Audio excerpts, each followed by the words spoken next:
Nepalen, garatuko den kirol proiektua aukeratu du Donostia Kirola kirol txartela solidarioa ekimenaren bidez 2016 urtean bilduko den diru kopurua bideratzeko. Vaya por delante nuestro reconocimiento a todas las asociaciones y ONGs y en particular, y en este caso a RIGPE Dorja y ROPCA Euskadi, por enseñarnos lo que están haciendo y por traernos un proyecto que, relacionado con el deporte, pretende realizar la recuperación de las escuelas derrumbadas y abrir al lado un pequeño recinto con equipación deportiva.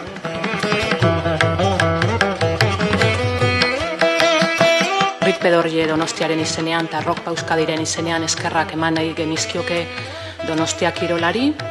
Ez bakarrik guri emateagatik diru laguntza, baizik eta urtero konpromiso hori hartu dutelako mundua pixkat hobetzeko. El presupuesto con el que contamos para reconstruir las escuelas es bastante ajustado y en ningún momento teníamos pensado dotar de equipamiento deportivo a las escuelas, porque no llegaba el presupuesto.